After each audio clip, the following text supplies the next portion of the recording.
Divorce papers in hand, I immediately locked my 3 primary black cards and 5 authorized user cards. 10 days later, my mother-in-law, Sylvia, brought her son and his new wife to a luxury real estate brokerage to close on a $10 million mansion.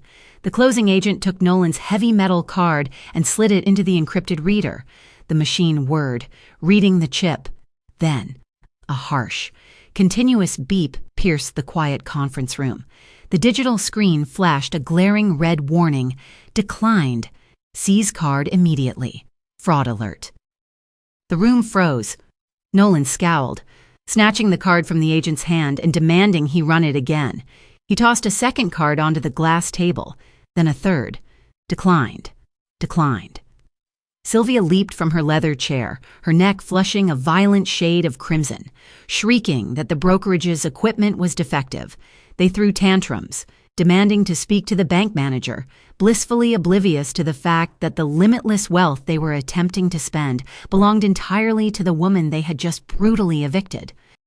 Before I explain exactly how my ex-husband accidentally authored his own federal arrest warrant, let me know which city you are watching from in the comments below.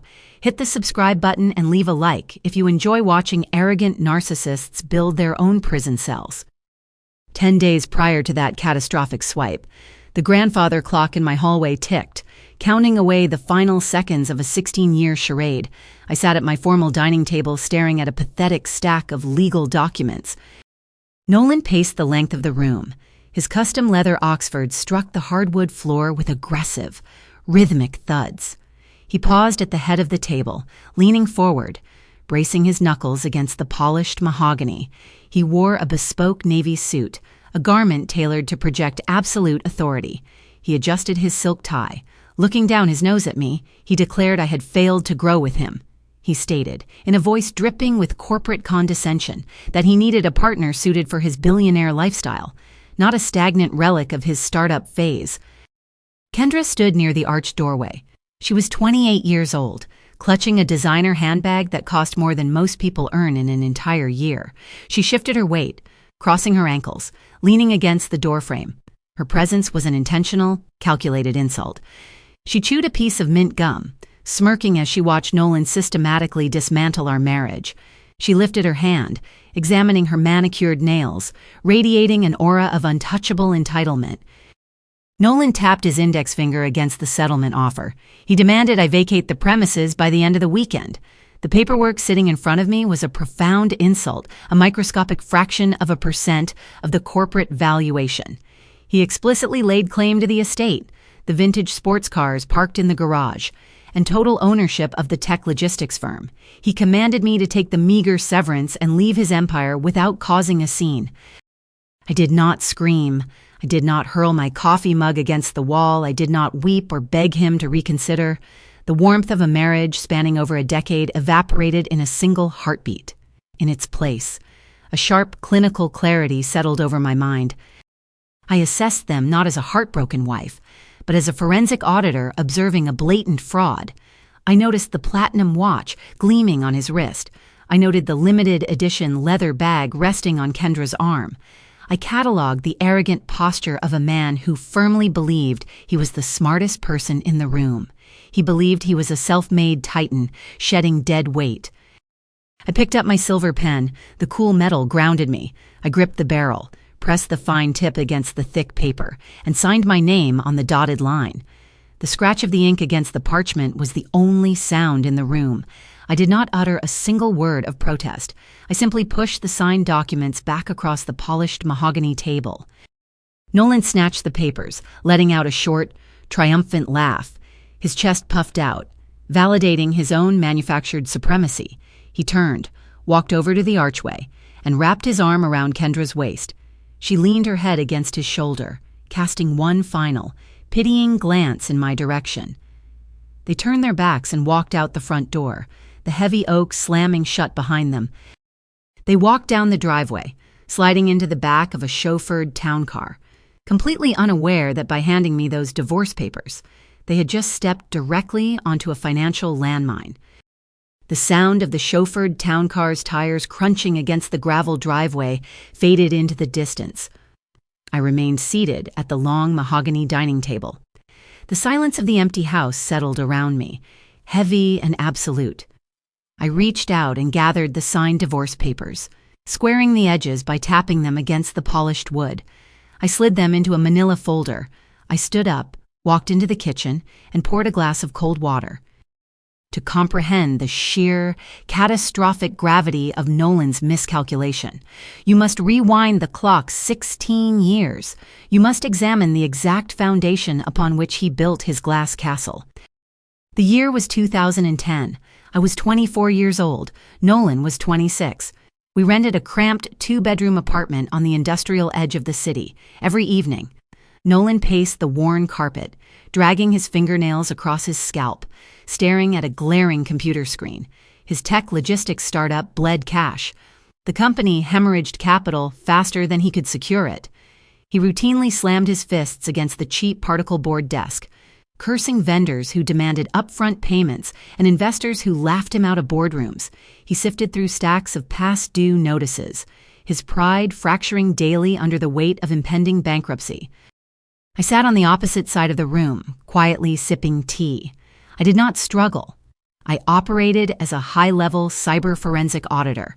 My daily routine involved constructing impenetrable digital fortresses for international banks and securing private wealth across global networks.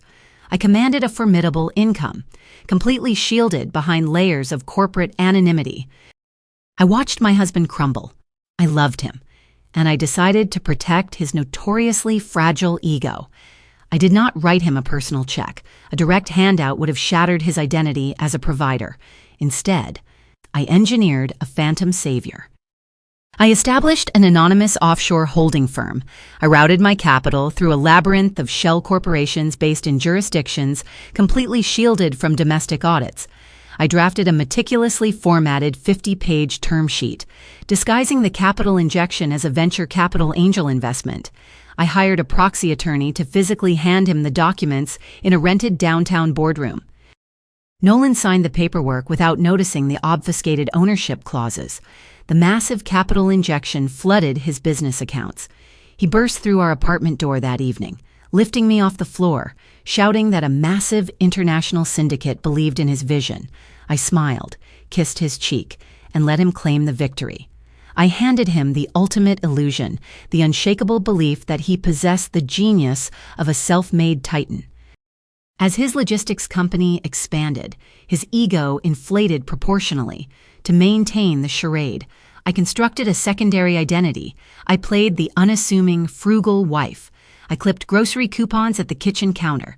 I purchased my clothing straight off the rack from discount department stores. I drove a sensible 10-year-old sedan, parking it far away from the polished luxury vehicles that soon filled his corporate lot. Meanwhile, I utilized my banking clearance to issue ultra-exclusive heavy metal black cards, anchoring them entirely to my offshore collateral.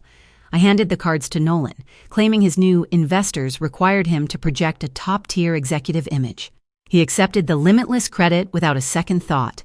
He immediately purchased bespoke Italian suits, reserved tables at exclusive steakhouses, and leased foreign sports cars. Sylvia, my mother-in-law, reaped the benefits instantly.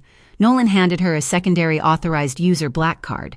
She paraded through high-end boutiques, dripping in diamonds purchased entirely with my hidden money. She sneered at my discount clothing. She routinely marched into my home, dropping her heavy shopping bags onto my clean floors, demanding I fetch her tea or organize her closet. She treated me like a subservient maid, lecturing me on my lack of ambition. I fetched her tea. I organized her shoes. I swallowed her insults. I dimmed my own light entirely, casting a massive shadow so they could stand in the spotlight. The cold water slid down my throat, snapping my focus back to the present moment. The year was 2026. I was 40 years old. I set the glass on the granite countertop and walked into my private study. I retrieved my heavily encrypted laptop from the concealed wall safe. I carried the machine back to the kitchen, setting it down on the center of the marble island. I pressed my thumb against the biometric scanner. The internal fans whirred to life. The screen cast a pale, sharp blue glow across my face. I initiated the secure handshake protocol, bypassing standard internet gateways, and accessed my primary global banking terminal for 16 years. Nolan operated under the delusion that the limitless credit lines bore his name. He truly believed his logistical prowess funded his extravagant reality. I tapped a rapid sequence of commands, bypassing the consumer-facing dashboards, dropping directly into the master ledger of his corporate and personal expenditures. The numbers cascaded down the screen in a relentless waterfall of data. I ran a targeted diagnostic on the past 6 months, filtering the transactions by vendor and routing origin. The data populated the interface. I isolated specific transaction hashes. The evidence materialized in undeniable, brightly colored rows: $5,000 for weekend stays at a luxury resort, $20,000 at a designer jewelry boutique, a recurring lease payment for a penthouse apartment located across the city. He funded Kendra's entire existence using the black cards. He purchased her designer handbags and paid her exorbitant rent using the very credit lines I established. I watched the cursor blink. The silence of the kitchen amplified the rhythmic hum of the laptop processor. He believed he held all the power. He believed he possessed the capital to throw me out of my own home and seize my assets. He handed me divorce papers, assuming I would slink away into inescapable poverty. I leaned forward, my eyes scanning past the retail purchases. Nolan was sloppy, but there was a limit to how much a personal credit line could absorb. My eyes narrowed as I noticed massive, irregular cash withdrawals and erratic ledger reconciliations in the primary corporate accounts. There was a discrepancy, a dark, unmapped current pulling massive amounts of liquidity out of the company. It was far more than simple greed or keeping Kendra in designer bags. This smelled of systematic, internal drain. To uncover the full architecture of this siphon, my standard retail bank terminal wouldn't be enough. I needed my specialized corporate toolkit. I closed my laptop screen with a quiet, decisive click that echoed sharply against the marble backsplash. My fingers remained poised, tingling with a cold, focused anticipation. I mapped out the entry points in my mind, ready to dismantle the 16-year illusion, brick by digital brick. My title is not a ceremonial honorific. I operate as a director of cyber forensics. I dismantle fortified corporate networks and unravel transnational money laundering schemes before my morning coffee cools. Nolan's tech logistics firm, an empire he firmly believed he constructed with his bare hands, possessed security protocols akin to a wet paper bag. I launched a proprietary tracing program, a highly restricted application I engineered specifically for penetrating obfuscated tax havens and tracking illicit capital across international borders. Lines of neon green code cascaded down my laptop screen, reflecting in the dark granite of the kitchen island. I deployed a sequence of decryption algorithms, bypassing his two-factor authentication and slicing through his administrative firewalls in under 4 minutes. I plunged directly into the subterranean architecture of his corporate network, completely bypassing the sanitized dashboards his accounting department utilized. The surface ledgers detailed standard operational costs, fleet maintenance contracts, warehouse leasing fees, and employee payroll. But beneath those legitimate expenditures, an entirely different narrative pulsed. I isolated a cluster of recurring, unauthorized outbound wire transfers. Every 2 weeks, substantial sums exited the primary operating account, $45,000 here, $80,000 there. I initiated a tracer ping on the receiving entities. 3 specific vendors dominated the outbound flow. They possessed generic corporate names, all registered to a single post office box in the state of Delaware. I pulled the incorporation metadata and cross-referenced their tax identification numbers with federal business registries. They possessed no physical storefronts. They maintained no employee rosters. They recorded no legitimate supply chain history. They were phantom entities, hollow shells constructed exclusively to catch bleeding capital. Nolan fabricated invoices for logistical sorting equipment his company never ordered, and supply chain consulting services they never received. He logged into the corporate portal, digitally signed the fraudulent payment approvals using his executive credentials, and authorized the transfers. Once the capital reached the Delaware accounts, the funds bounced through a series of automated clearinghouses, washing the digital trail before ultimately pooling inside an irrevocable trust located in the Cayman Islands. He funneled the lifeblood of the logistics company into a private, untraceable stockpile. He purchased Kendra's foreign sports cars, funded her exorbitant shopping sprees, and paid the lease on her penthouse using stolen corporate revenue. I stared at the glowing digits, leaning back against the cool marble edge of the counter. A harsh, quiet breath escaped my lips. Nolan possessed a rudimentary, arrogant understanding of corporate finance. He assumed the venture capital group that saved his failing startup in 2010 was a faceless conglomerate, a board of detached suits who only reviewed annual profit summaries. He forgot, or perhaps in his staggering narcissism, never bothered to investigate the fine print of his own corporate charter. My anonymous offshore holding firm retained a 60% controlling stake in his entire operation. He believed he was skimming excess fat from a nameless corporate beast. He failed to comprehend the mathematical reality of his actions. Every single dollar he embezzled, every cent he funneled into his Cayman trust, he stole directly from my pocket. He committed massive federal wire fraud against his own wife. I leaned forward, my fingers hovering over the keyboard for a fraction of a second before diving back into the code. The rapid mechanical clicks punctuated the silence of the empty house. I needed a dossier so legally flawless, so structurally impenetrable, that no defense attorney could ever unravel the narrative. I extracted the raw data logs from the company servers. I cross-referenced the approval timestamps on the phantom invoices with the internal network registry. The system provided the exact internet protocol addresses utilized to authorize the illicit transfers. I matched those addresses to the physical locations of Nolan's personal laptop and his cellular device. The geographical coordinates placed him either at his corporate desk or inside Kendra's penthouse at the precise moments the thefts occurred. Furthermore, I isolated the digital metadata embedded within his electronic signature on every fake invoice. The fraud was incontrovertible. He left a trail of digital breadcrumbs wider than a 6-lane highway. I compiled the wire transfer receipts, the fake vendor incorporation documents, the IP logs, and the timestamped signatures into a single, unified folder. I formatted the document to mirror an executive forensic audit. Citing the exact federal statutes he systematically violated, I built an ironclad, indisputable case ready for the immediate attention of the Securities and Exchange Commission and the Federal Bureau of Investigation. I minimized the forensic application and opened a secondary tracking program as the primary account holder and the ultimate guarantor for the black cards. I retained absolute geographical oversight of every swipe. I queried the current location of his primary heavy metal card. The satellite map zoomed into the downtown district, dropping a bright red pin directly over a 5-star resort and spa renowned for its rooftop lounges and exorbitant pricing. I pulled the active transaction ledger.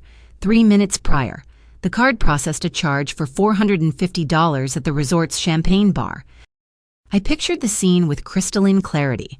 Nolan sat on a velvet banquette, loosening his silk tie, clinking crystal flutes with his 28-year-old mistress. He celebrated his impending freedom. He toasted to the eviction notices he planned to serve me. He reveled in the illusion of his absolute victory, swiping a card anchored entirely by the hidden collateral of the woman he just discarded. He celebrated his theft using the very funds he stole. I reached into my briefcase, withdrawing a ruggedized, military-grade external hard drive. I connected the device to a secure port on my terminal. I highlighted the master dossier, the offshore routing numbers, and the entire catalog of forensic evidence. I dragged the files onto the drive, securing the transfer with a 64-bit encryption key. The progress bar crept across the screen, filling with solid green blocks. The transfer completed with a quiet chime. I safely disconnected the drive. The metal casing felt cold and heavy against my palm. I slipped it into the inner pocket of my blazer. I searched my chest for the familiar sting of betrayal. I searched for the grief of a shattered 16-year marriage. I expected to feel the crushing weight of a woman who just discovered her entire adult life was a lie. I found absolutely nothing. The emotional bonds evaporated, burned away by the sheer audacity of his greed.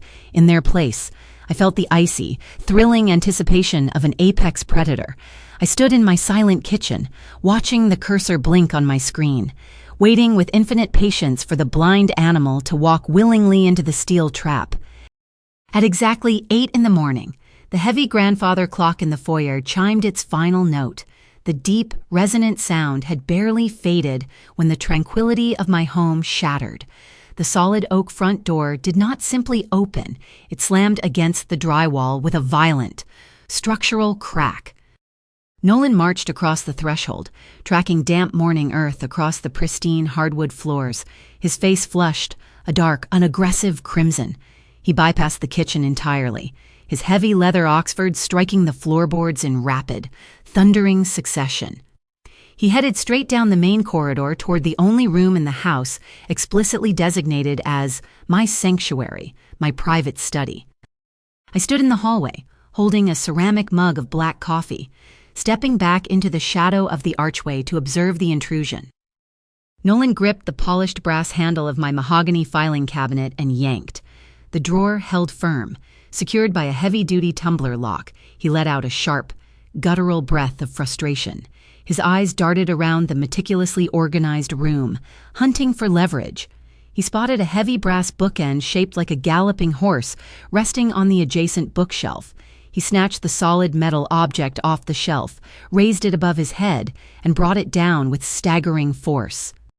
The brass slammed into the wooden casing directly above the locking mechanism. The wood splintered instantly. Jagged shards of mahogany flew across the room, raining down onto the Persian rug. The internal locking bar snapped with a harsh metallic screech. Nolan ripped the top drawer open, nearly pulling it off its metal tracks. His hands tore through the hanging folders like a starving animal digging through soil. He threw handfuls of documents over his shoulder, 10 years of tax returns, meticulously archived utility records, and maintenance receipts fluttered through the air, settling across the floor in a chaotic carpet of white paper. He hunted for one specific item, the physical property deed to the estate. Sylvia hovered just outside the doorway, refusing to cross the threshold into the mess her son created. She clutched a designer handbag tightly against her chest, a bag purchased entirely with my embezzled corporate funds. She tapped the pointed toe of her stiletto heel against the floorboards, letting out a loud, theatrical sigh of profound boredom. She ran a manicured finger along the doorframe, inspecting the trim before wiping her finger on her tailored slacks. She turned her nose up, surveying my study with overt disdain. She complained loudly about the neutral color palette of the walls, labeling the decor utterly pedestrian and lacking a shred of aristocratic vision. She crossed her arms, reminding Nolan in a shrill, piercing tone that their reservation for brunch at the country club was at 9:30. She insisted they could not keep Kendra waiting, claiming the stress of the morning was already ruining her appetite. Nolan ignored her. His frantic fingers snagged a thick, embossed leather folder wedged in the back of the drawer. He ripped it free, flipping the cover open. His eyes scanned the heavy parchment paper inside, verifying the official seals. A smug, predatory grin stretched across his face, stretching the skin tight over his cheekbones. He shoved the folder into his briefcase, snapping the brass clasps shut with a sharp, definitive click. He turned away from the ruined cabinet and locked his gaze on me.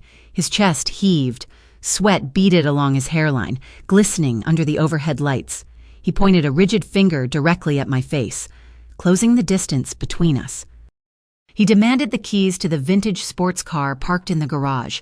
He referred to the pristine 1969 convertible roadster, a vehicle I purchased at an auction and restored. Yet he always paraded it around as his prized possession. He claimed absolute legal entitlement to the vehicle, the house, and every piece of furniture inside it. He stated, his voice booming through the quiet house, that he required the immediate liquidation of all physical marital assets to fund the down payment for his new $10 million mansion. I did not raise my voice.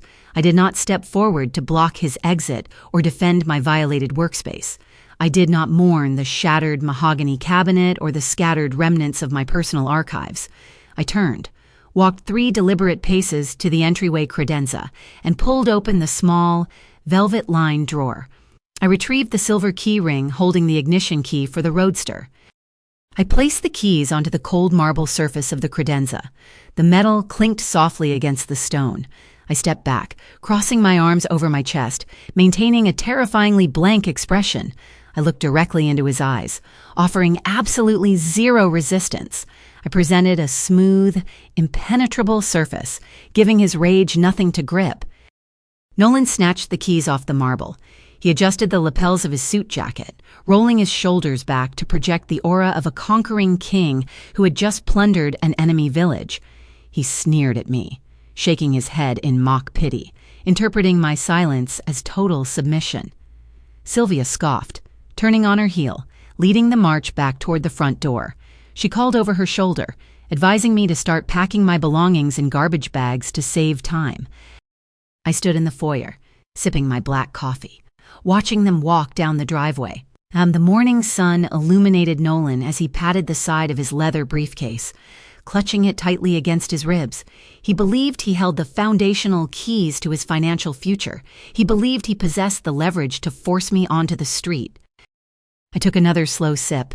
The liquid was bitter and cold. Nolan possessed a fundamental, catastrophic ignorance of modern property law, specifically regarding assets held within corporate trust structures. He operated under the archaic assumption that whoever held the physical paper commanded the empire. The physical property deed he stole was a ceremonial document. It was a decorative piece of heavy parchment, suitable only for framing, to legally transfer ownership, to authorize a sale, or to leverage the estate for capital. The title company required a cryptographic token. That token could only be generated through a biometric digital release, anchored solely and exclusively to my fingerprint through the offshore holding firm's secure servers. He essentially broke into my home, destroyed my furniture, and humiliated himself to steal a worthless souvenir. I watched the brake lights of his car illuminate as he backed out of the driveway, speeding off toward his brunch reservation. He drove away a penniless man holding a useless piece of paper, entirely oblivious to the fact that his arrogant performance merely provided me with additional evidence for the upcoming federal indictment. The afternoon sun cast long, sharp shadows across the living room rug. I sat on the crushed velvet sofa, reviewing a digital spreadsheet on my tablet. At precisely 2 o'clock, the heavy front door swung inward. No knock, no warning. Nolan marched inside, flanked by a man who moved with the predatory swagger of a corporate shark. This was Bradley, the defense attorney tasked with shielding Nolan's logistical empire. Bradley wore a charcoal pinstripe suit, his shoulders squared as he clutched a thick leather portfolio against his side. Bradley bypassed the foyer and strode directly into the living room. He raised the portfolio and slammed a dense stack of legal documents onto the glass surface of the coffee table. The impact rattled the crystal coasters. "Notice of immediate eviction," Bradley declared. His voice projected a practiced, booming cadence designed to intimidate subordinate employees. "You will vacate these premises by 5 o'clock this evening." Bradley launched into a rehearsed legal diatribe. He threw terms like asset forfeiture, spousal waiver, and punitive damages into the air, attempting to build a wall of impenetrable jargon. He threatened to drag me through civil court for the next decade if I dared contest the settlement parameters or challenge the seizure of the physical property. He promised to freeze my personal checking accounts, garnish future wages, and bury me under a mountain of injunctions, ensuring I would spend the remainder of my life fighting phantom lawsuits. While the attorney barked his hollow threats, Nolan took his position by the marble fireplace. He crossed his arms over his chest, leaning his weight against the mantel. A sneer of absolute superiority lifted the corner of his mouth. He relished the spectacle, watching his hired attack dog bare its teeth. "Look at yourself, Adeline," Nolan interrupted, pushing off the marble. He paced slowly around the glass coffee table, gesturing toward the scattered eviction notices. "You sit there, completely silent, utterly incapable of comprehending the forces moving against you. You are a relic, a remnant of a time when I possessed nothing." He stopped directly in front of me, looking down with a mixture of pity and disgust. "I operate in a high-stakes arena now. I negotiate multi-million-dollar contracts while you clip grocery coupons. You lack the intellect and the grit to survive in my world. Take the severance. Walk away before Bradley takes that, too." I did not flinch. I sat perfectly still on the velvet cushions, my hands folded neatly in my lap. I allowed the silence to stretch, absorbing their orchestrated intimidation tactics without absorbing a single ounce of fear. I turned my gaze away from my ex-husband and locked eyes with the corporate defense attorney. Bradley paused. He expected tears. He expected a hysterical outburst or a desperate plea for negotiation. Instead, he encountered a flat, glacial stare. I did not blink. I stared straight through his aggressive posture, peering directly into the hollow core of his legal authority. "I agree to the terms," I stated. My voice remained perfectly level, devoid of any tremor. "I will depart." Bradley's brow furrowed. The swift capitulation derailed his momentum. He glanced at Nolan, unsure how to process the absolute absence of resistance. I stood up. Smoothing the fabric of my trousers, I walked past the two men, ascending the staircase with measured, deliberate steps. I entered the master bedroom and retrieved a single leather duffel bag from the closet shelf. I packed 3 days' worth of clothing, my encrypted laptop, and my passport. I zipped the heavy brass track shut. I required nothing else from this house. Every item of true value resided on offshore servers, secured by biometric keys they could never replicate. I carried the leather duffel bag down the stairs, the thick strap resting comfortably over my shoulder. Nolan and Bradley waited in the foyer. They hovered near the open front door like victorious sentinels guarding a conquered fortress. As I crossed the threshold, stepping out onto the stone porch, Nolan let out a sharp, mocking laugh. It echoed against the brick facade, slicing through the quiet suburban afternoon. "Enjoy the cheap motels. Adeline," he shouted at my back. "Kendra and I are closing on a $10 million estate next week. Try not to read about it in the papers." I stepped off the porch and walked down the paved walkway. I did not stop. I did not turn my head to offer a parting glance. The afternoon breeze rustled the oak trees lining the street. The chronological progression of his arrogance unfolded flawlessly. He had claimed the empty shell of a house and discarded the silent architect of his wealth. The psychological conditioning was complete. The pieces sat in their designated positions, and the financial trap was now fully primed. I hailed a passing taxi on the bustling avenue, directing the driver away from the polished glass towers of the financial district. We traveled toward the industrial periphery of the city. I bypassed the luxury suites and boutique accommodations, instructing the driver to pull over beside a faded, unassuming business hotel. The concrete facade bore harsh water stains, and the neon vacancy sign hummed with a defective, erratic flicker. It offered the exact environment I required: absolute, impenetrable anonymity. I paid the fare in cash. I pushed through the heavy glass doors.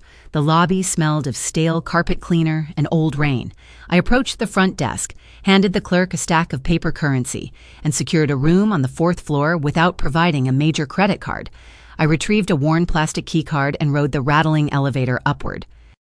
The room featured a single, stiff mattress, a particle board desk, and a narrow window overlooking a brick alleyway.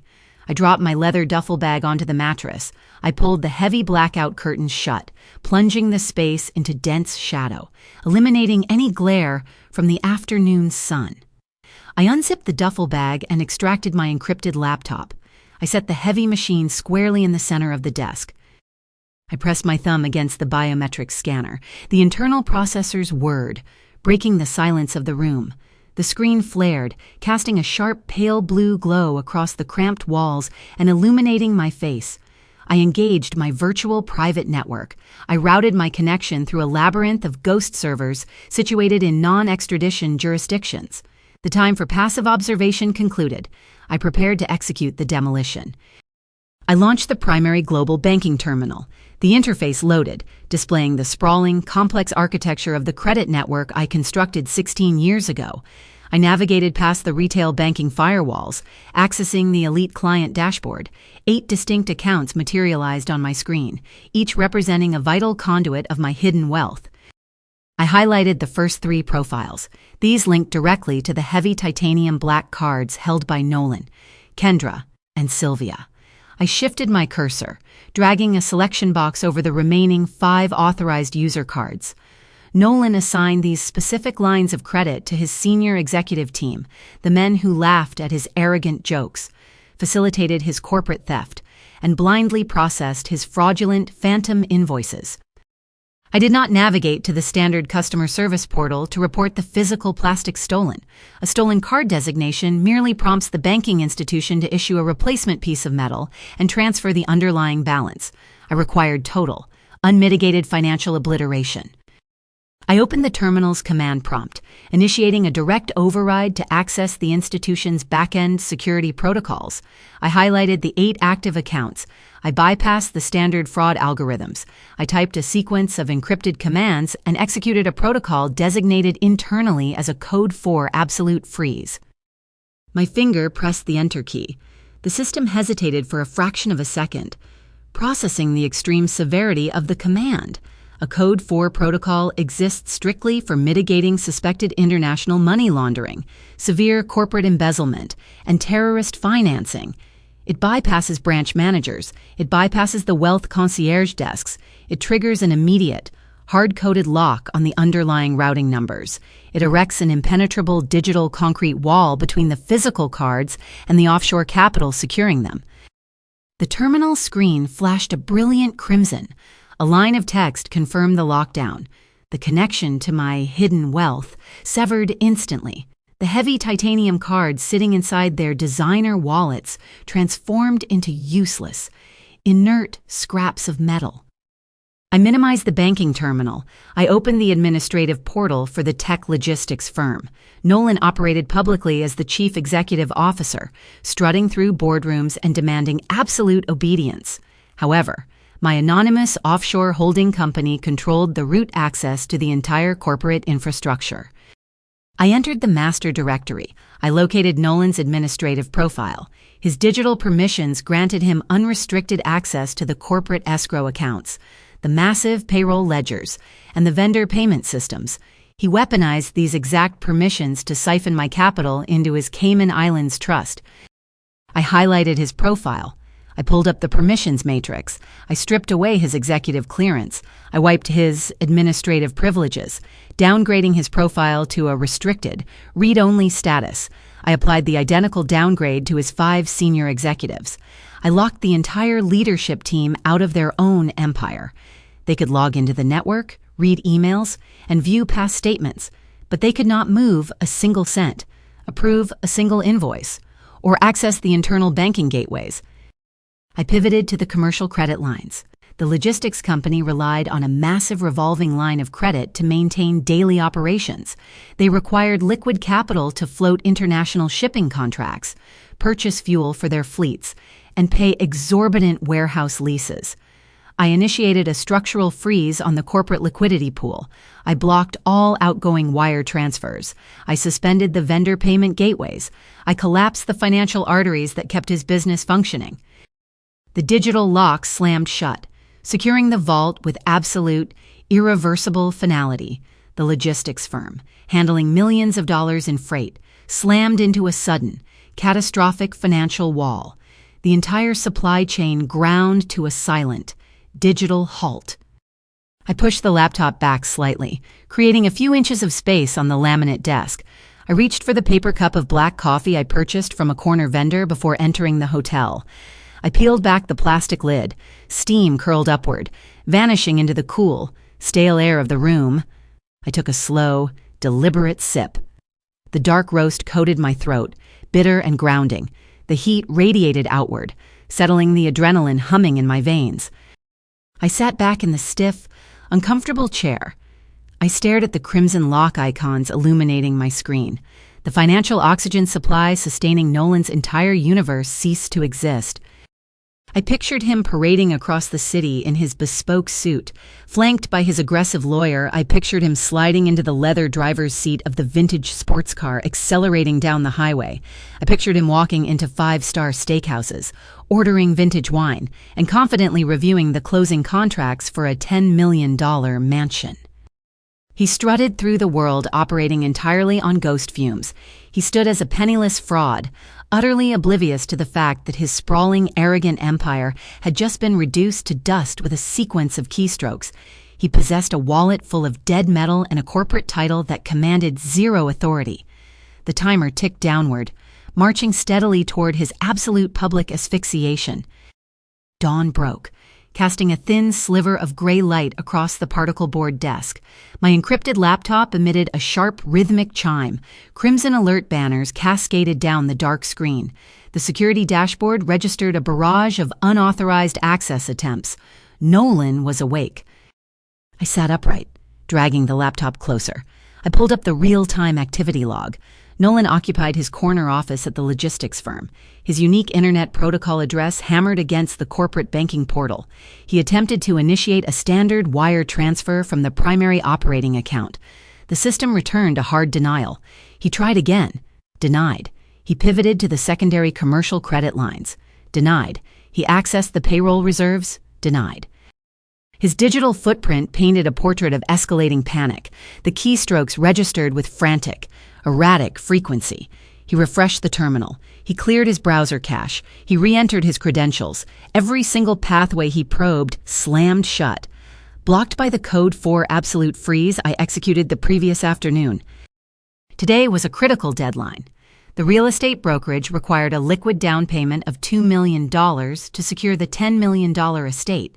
Without that transfer, the closing contract would disintegrate. He would lose the mansion. He would face the humiliation of failing to deliver the opulent lifestyle he promised Kendra. His fragile, carefully constructed billionaire persona faced imminent collapse. Desperation breeds catastrophic miscalculations. I watched his cursor hover over the interface. He stopped hammering the locked retail gateways. He retreated from the standard user portals and navigated toward a hidden, back-end corporate routing directory. He accessed the logistics firm's primary escrow account, a heavily regulated reserve pool designated exclusively for massive freight insurance liabilities and international customs bonds. He initiated a new wire transfer. The destination routing number belonged to the elite real estate brokerage. The amount entered the ledger $2 million. To move capital out of the restricted escrow tier, the banking architecture required dual authorization. His downgraded administrative key fulfilled the first requirement. The system demanded the secondary approval, the cryptographic signature of the anonymous majority shareholder, my signature. A prompt flashed across my monitoring terminal. Authorization document uploaded. I intercepted the data packet. I opened the attached portable document format file. The header displayed a fabricated corporate resolution, authorizing the release of escrow funds for a strategic real estate acquisition. At the bottom of the page, sitting perfectly aligned on the approval line, rested a flawless digital replication of my proxy signature. Nolan dug into the firm's digital archives. He located the original 2010 incorporation charter, isolated the vector graphic of my signature, and pasted the image onto his fraudulent transfer mandate. He believed he circumvented a temporary banking glitch. I extracted the metadata embedded within the uploaded file. The document properties displayed the author's credentials, Nolan. The creation timestamp matched his current login session down to the exact second. The geographical tracking data pinned his device directly at his corporate headquarters. He left a glaring, undeniable digital trail. The progress bar on his terminal began to fill. Green blocks stacked sequentially across the screen. I hovered my finger over the override command. A single keystroke would terminate his session. A single command would reject the forged document and lock the escrow vault permanently. I lowered my hand. I rested my palms flat against the desk. Stopping him now merely left him with a bounce transfer and a bruised ego. It kept the dispute relegated to civil divorce proceedings. I required absolute, inescapable destruction. I watched the green bar reach 100%. The screen flashed a confirmation message, transfer initiated. In that microscopic fraction of a second, Nolan crossed a point of no return. He stepped out of a messy marital separation and plunged headfirst into severe federal wire fraud. He forged a legal authorization. He misappropriated regulated corporate escrow funds. He executed an illicit transfer across state lines. I initiated a sequence of rapid screen captures. I stripped the raw Internet Protocol logs from the server. I downloaded the forged document, preserving the volatile metadata. I ripped the network routing history and the exact timestamp signatures. I compressed the entire cache of evidence into a new, isolated folder and secured it with military-grade encryption. The evidentiary chain of custody remained immaculate, ready for presentation in a federal courtroom. The $2 million floated in the digital ether, traveling between the logistics firm's holding bank and the real estate brokerage's receiving accounts. I did not block the capital. Instead, I interfaced directly with the Federal Banking Oversight Network. I attached a silent, invisible tracer to the specific routing sequence. I flagged the transaction under the Financial Crimes Enforcement Network protocols, tagging the movement as a high-yield, active money laundering event. The federal algorithms engaged silently. The capital would clear the brokerage's receiving bank. The funds would sit in their escrow accounts, appearing perfectly legitimate to the real estate agents and the closing attorneys. The money would remain available just long enough for Nolan to strut into that glass-walled conference room, take a seat at the polished table, and attempt to finalize the purchase. He manufactured his own execution. I simply ensured the federal authorities possessed the exact coordinates of the guillotine. The snare was locked, waiting for the final, fatal swipe. While Nolan occupied his corner office actively committing federal wire fraud, Sylvia and Kendra embarked on a victory tour across the city. They viewed my eviction as their ultimate triumph. They believed they had successfully excised the frugal, boring obstacle blocking their path to limitless luxury. Inside my dim hotel room, the tracking dashboard on my laptop screen illuminated a digital map of the metropolitan area. A bright crimson beacon flared in the commercial district. The system chimed, signaling an incoming point-of-sale request. I leaned forward, reading the incoming data packet. The location registered as a flagship designer jewelry boutique, an establishment renowned for imported diamonds and armed security guards. The merchant terminal queried my holding firm's back-end server, attempting to authorize a massive charge against Sylvia's heavy metal black card. The requested amount stared back at me, $45,000. The automated banking architecture immediately generated a Code 4 rejection, preparing to transmit a severe fraudulent asset seizure warning back to the boutique's terminal. I paused the outbound transmission. Delivering a catastrophic fraud alert now would induce panic prematurely. It would send them running back to Nolan, potentially disrupting the real estate closing scheduled for the following week. I required them to remain perfectly insulated in their arrogance.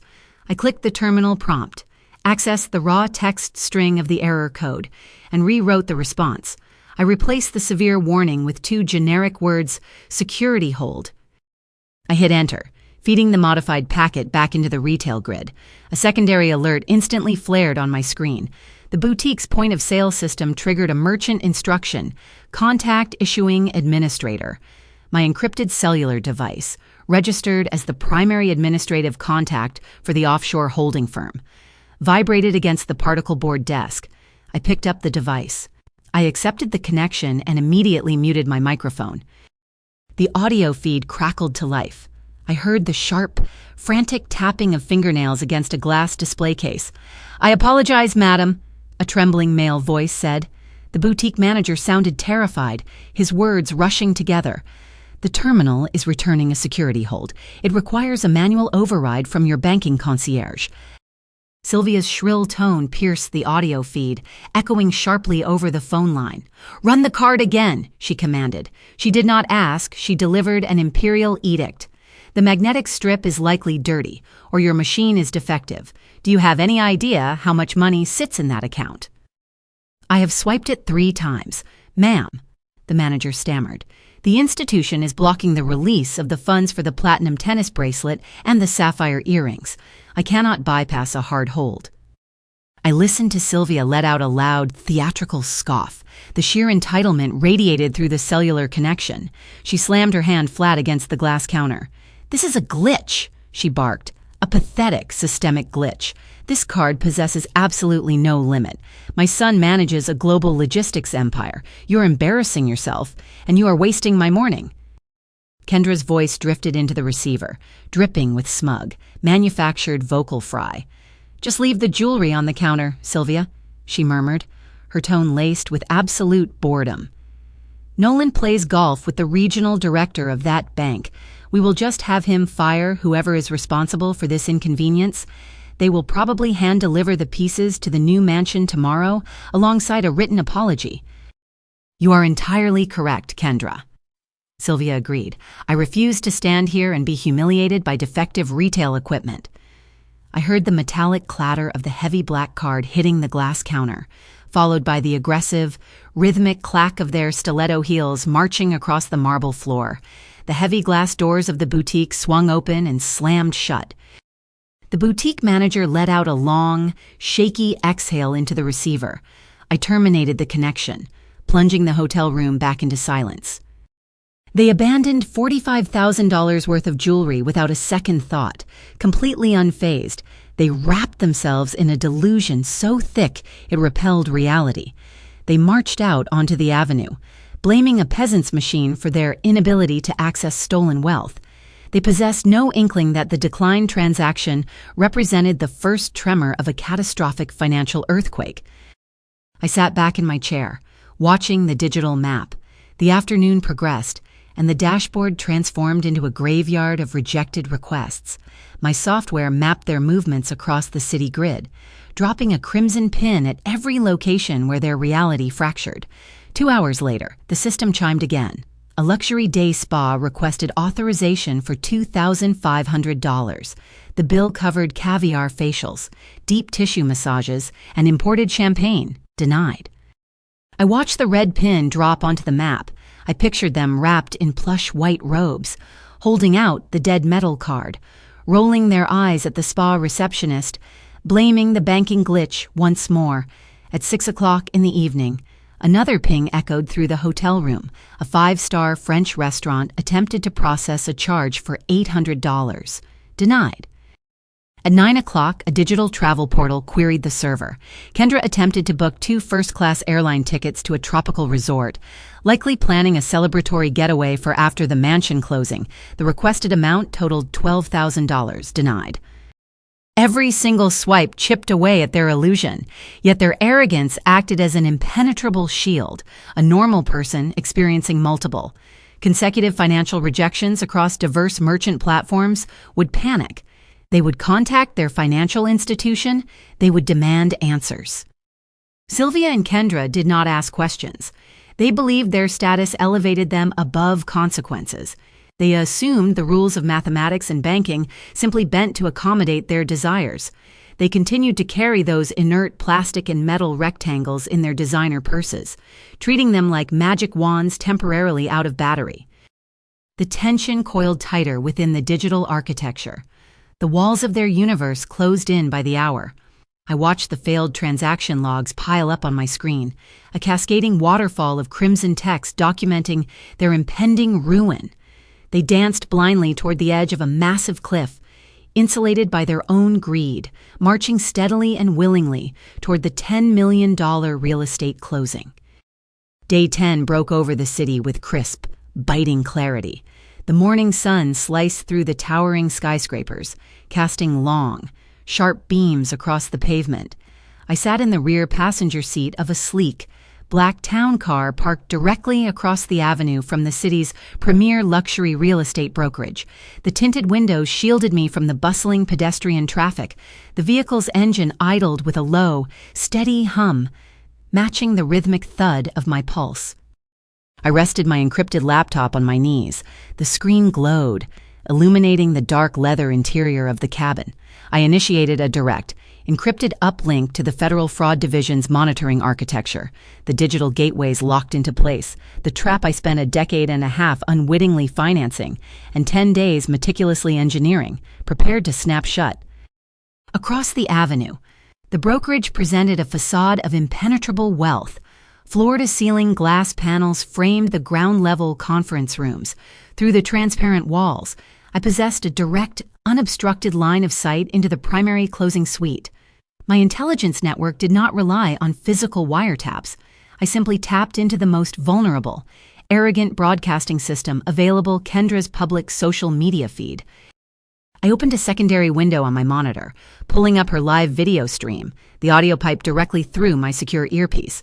Kendra occupied the corner of the glass-walled conference room. She held her cellular device high, angling the camera to capture her designer profile against the backdrop of the sprawling city.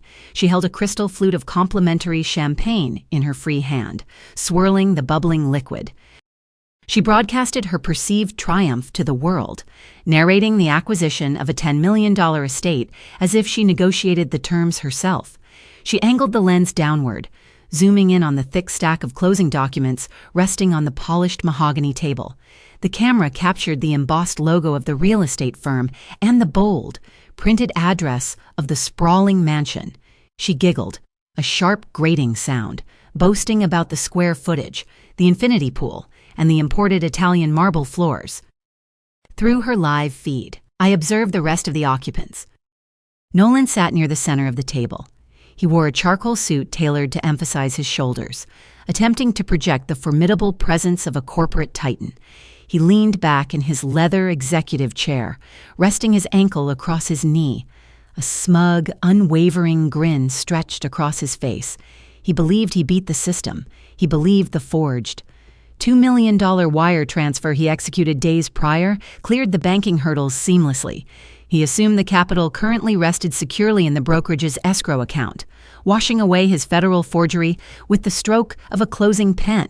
He remained utterly blind to the radioactive federal tracer attached to every single cent of that digital transfer. Sylvia positioned herself at the head of the mahogany table, seizing the seat of honor. She draped a cashmere shawl over her shoulders, her neck weighed down by the jewelry she purchased with my stolen funds. She did not sip her champagne. She gulped it. She rapped her manicured knuckles against the table, glaring at the senior closing agent.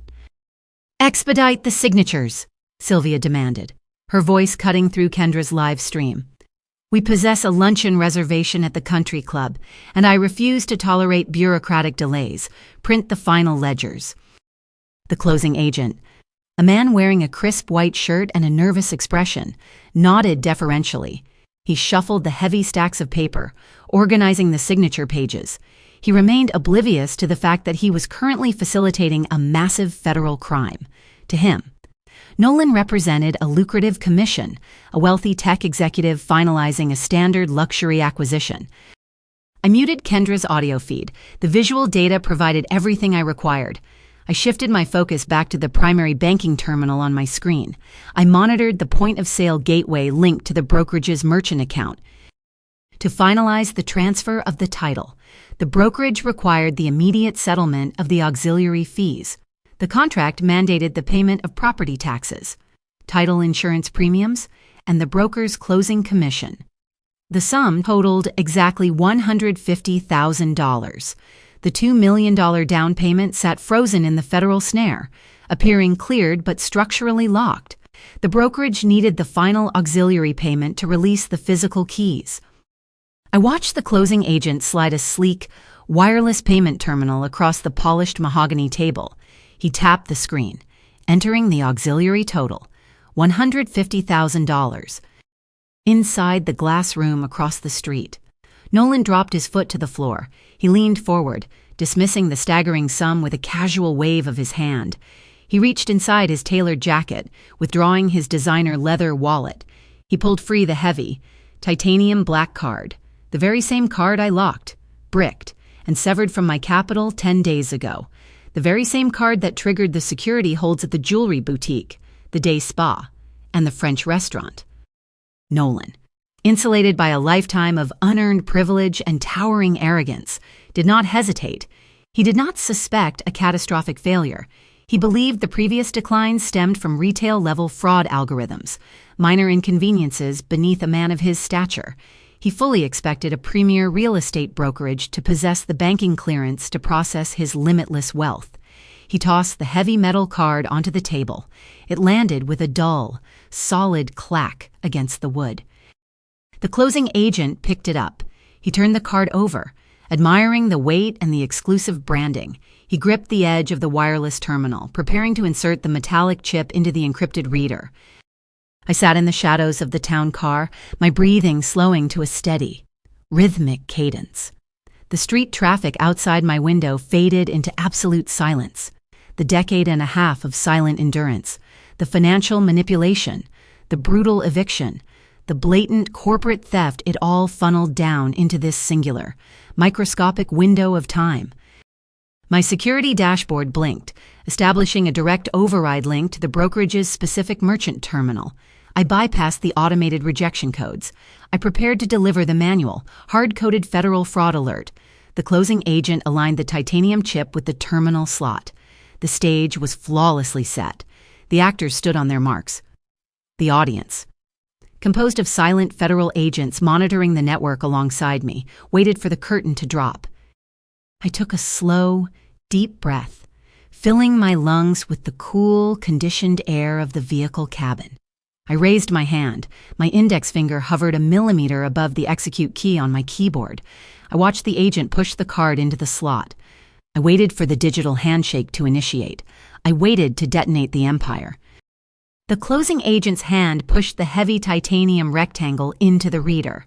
The wireless terminal established a digital handshake with the brokerage's merchant server.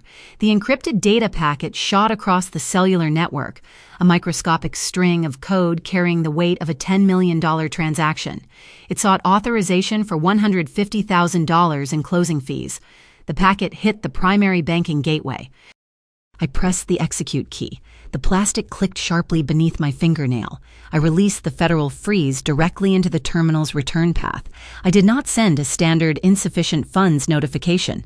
I transmitted a Code 4 federal seizure mandate, carrying the digital equivalent of a tactical strike. Inside the glass-walled conference room across the avenue, the wireless terminal reacted violently. It did not emit a standard, polite chime. It unleashed a harsh, continuous, high-pitched screech. The noise sliced through the quiet hum of the luxury brokerage, grating against the heavy glass panes. On my monitor, capturing the audio feed from Kendra's live social media broadcast, the sound spiked the decibel meter. The terminal's liquid crystal display illuminated the center of the table. It abandoned the standard blue and white interface, flooding the screen with a stark, blinding crimson. Block letters materialized across the glass. Declined. Seize card immediately. Fraud alert. A suffocating vacuum descended upon the conference room. The celebratory clinking of champagne flutes ceased entirely.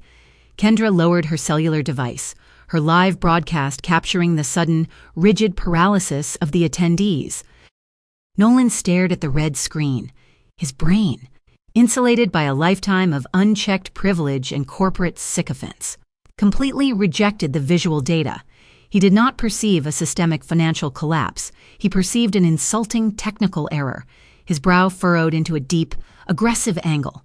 He leaned across the polished mahogany, snatched the titanium card directly from the terminal slot, and shoved it back toward the agent's chest.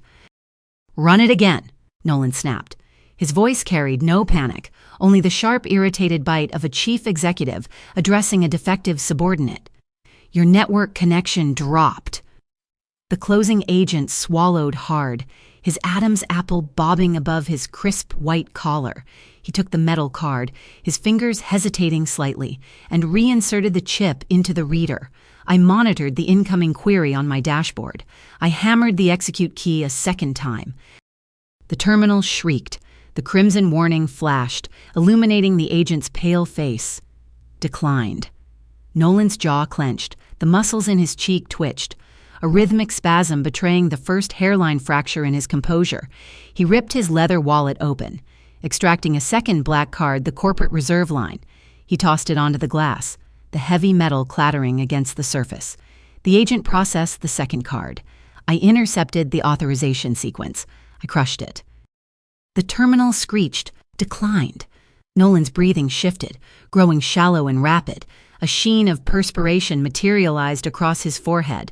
He threw a third card, a platinum authorized-user line, across the table. It slid into the agent's trembling hand. I locked the digital pathway permanently. The continuous piercing alarm of the terminal filled the room. Declined. Seize card immediately. Fraud alert. Sylvia violently pushed her chair back. The heavy wooden legs screeched against the marble floor, harmonizing with the blaring terminal.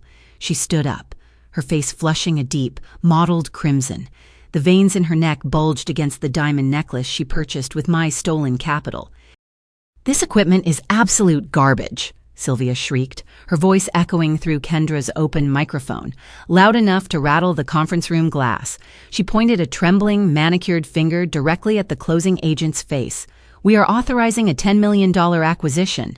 My son commands a global logistics empire, and you sit there playing games with defective retail toys. Fetch your managing broker immediately. I demand you process this paperwork before I purchase this entire agency and terminate your employment."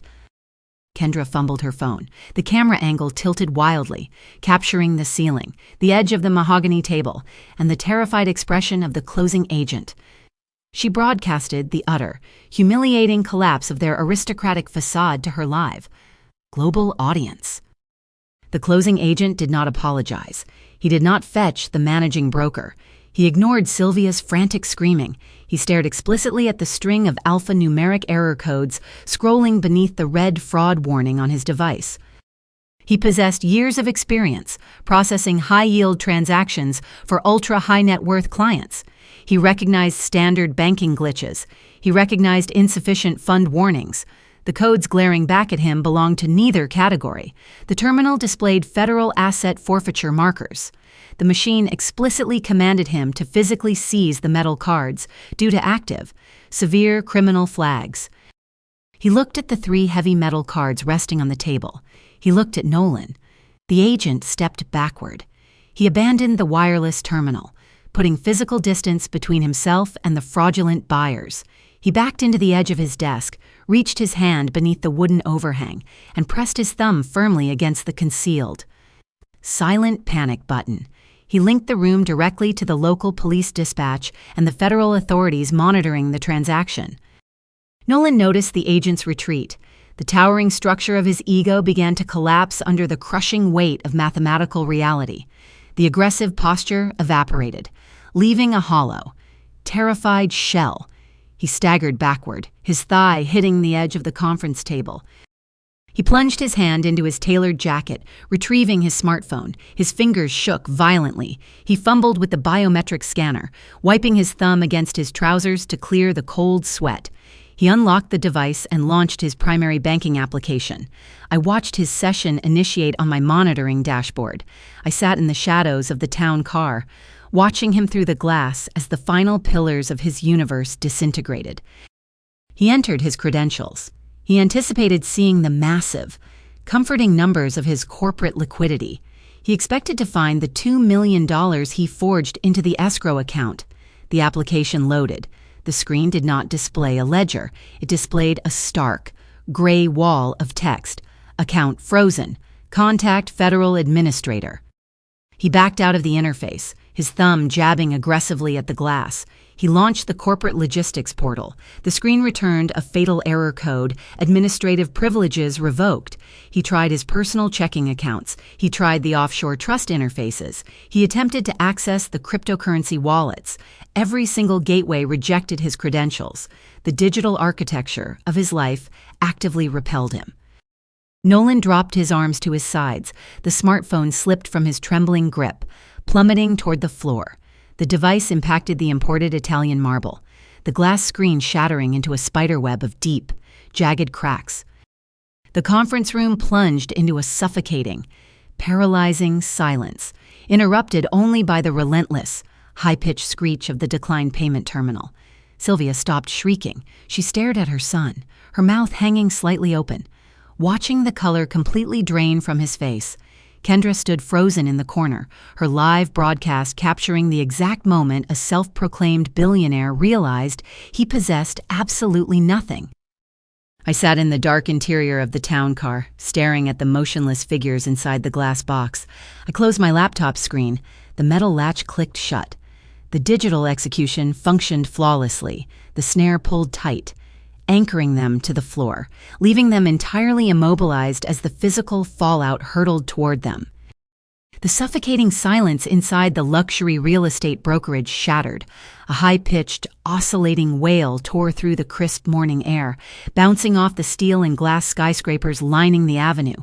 The shriek of approaching sirens multiplied, growing deafeningly loud. I sat perfectly still in the rear passenger seat of the town car, watching the reflection of flashing red and blue lights ignite across the tinted windows. 3 heavy patrol cars careened around the street corner. Their tires squealed, burning rubber against the asphalt as they jumped the curb and slammed to a halt directly outside the brokerage's double glass doors. 2 unmarked, black tactical vehicles flanked the cruisers, barricading the entrance entirely. The doors of the vehicles flew open. Uniformed police officers poured onto the sidewalk, their hands resting firmly on their duty belts. 2 federal agents wearing dark windbreakers bearing the bold, yellow letters of the Federal Bureau of Investigation spearheaded the formation. They did not pause to assess the architecture. They stormed the building, through my vantage point. The glass-walled conference room transformed into a terrarium of panic.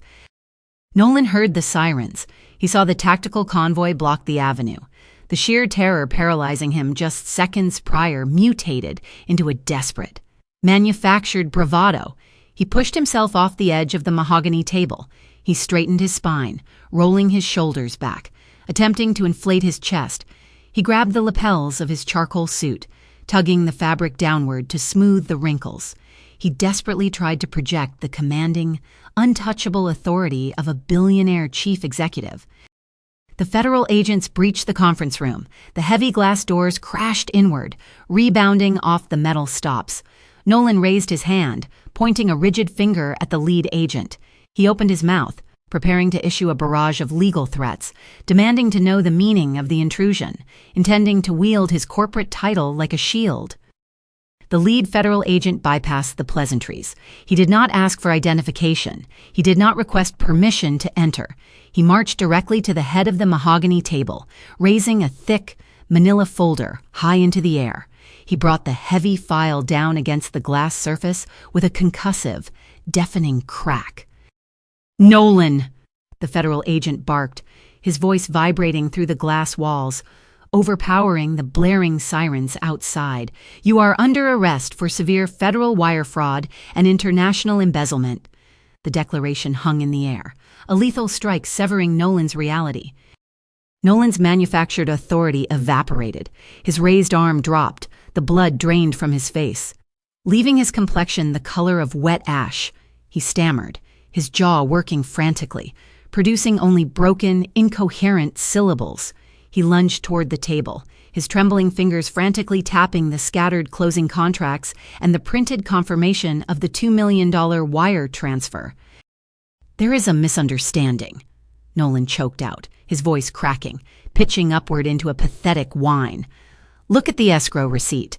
The capital cleared. I am the chief executive officer of a global logistics firm. I authorized the transfer.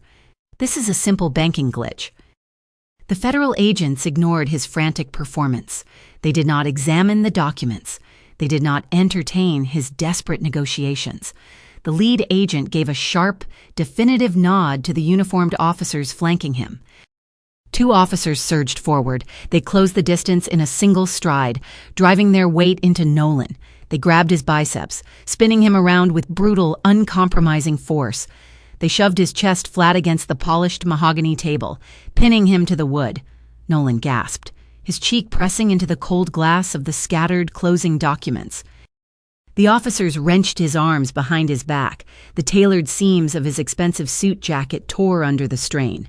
Cold steel handcuffs snapped around his wrists, the metallic ratcheting sound echoing with absolute finality.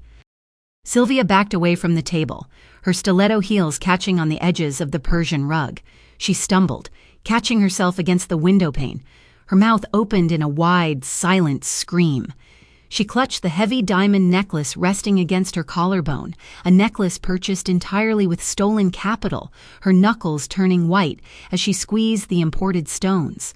The aristocratic facade melted away, leaving a terrified, hyperventilating woman trapped in the wreckage of her son's greed. Kendra retreated into the furthest corner of the room. She dropped her smartphone.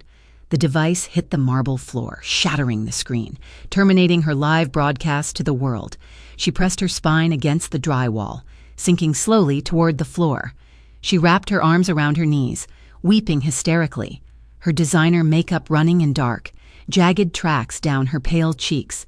She realized the $10 million estate, the luxury lifestyle, and the billionaire status were nothing but radioactive illusions. The lead federal agent turned his attention to the trembling women. He did not offer comfort. He delivered the final, crushing blow to their shattered universe. The $2 million wire transfer executed yesterday morning originated from a restricted corporate escrow account, the agent stated, his voice ringing with clinical precision. The transfer was authorized using a digitally forged signature.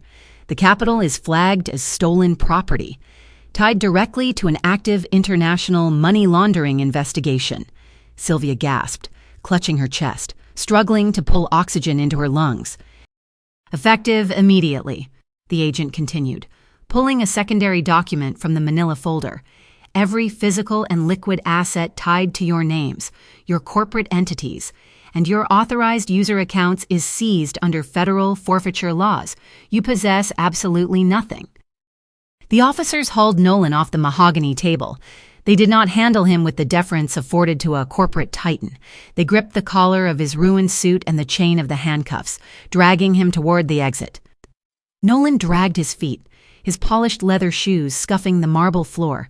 He sobbed openly, a guttural, agonizing wail tearing from his throat, begging the closing agent, begging his mother, begging anyone to intervene. No one moved. The real estate brokers, the closing attorneys, and the receptionists stood frozen in the lobby, watching the spectacle unfold. The officers marched Nolan through the glass doors.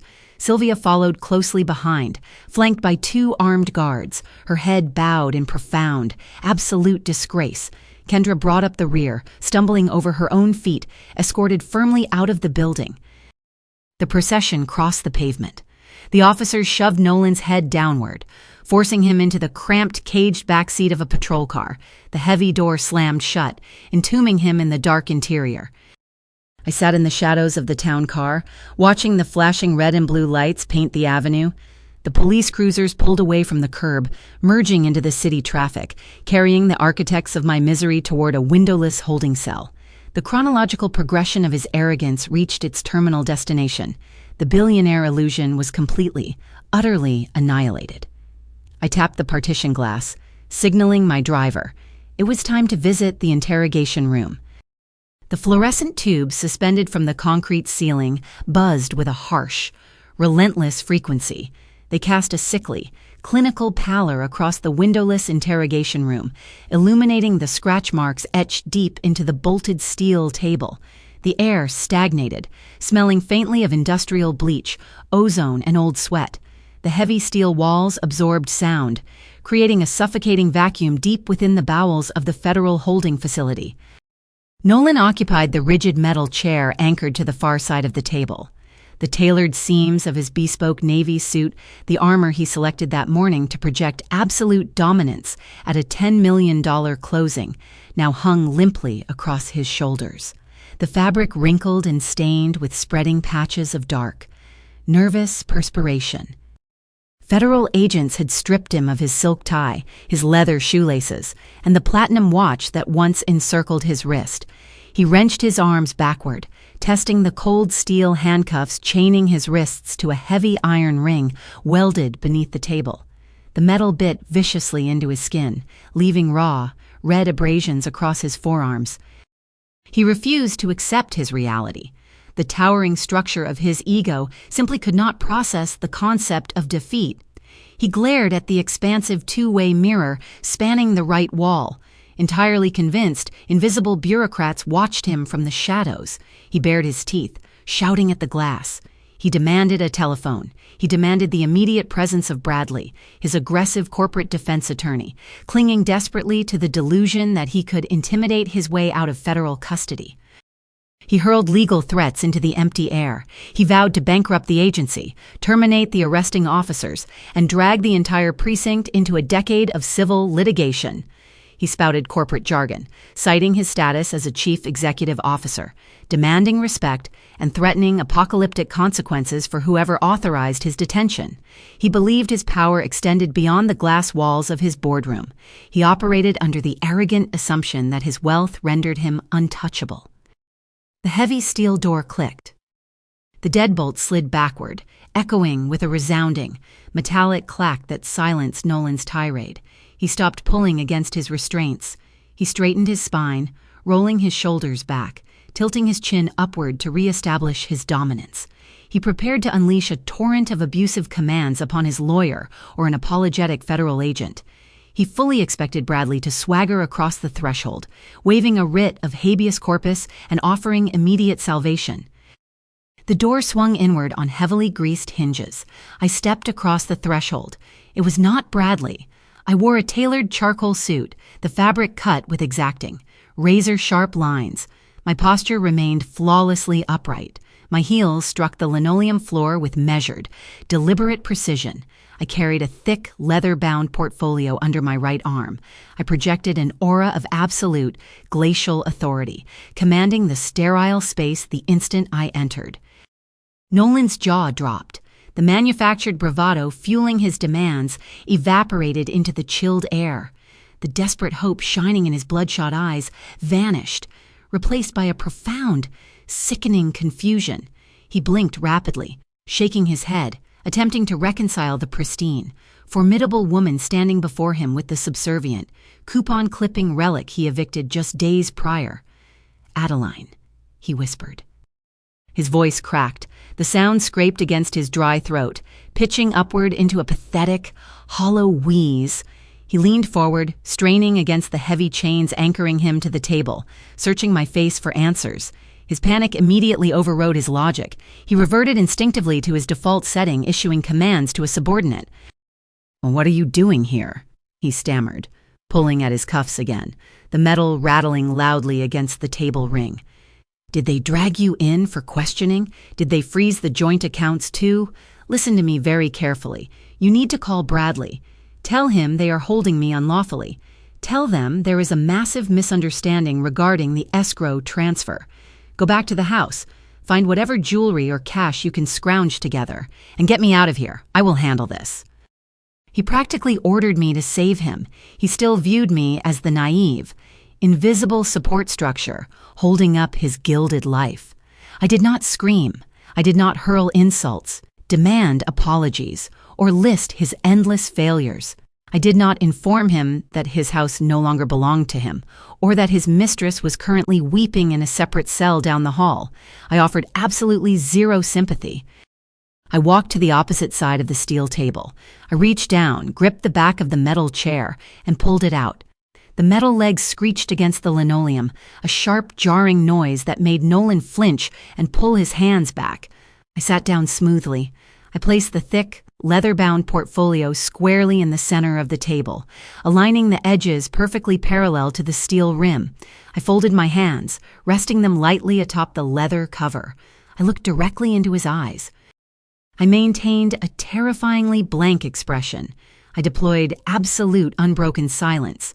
The federal agent standing guard outside pulled the heavy steel door shut. It slammed into the frame, sealing us inside the concrete vault. The silence stretched. It expanded to fill every corner of the room, growing heavier and more oppressive with each passing second. It pressed down on Nolan's chest, crushing the remaining oxygen from his lungs.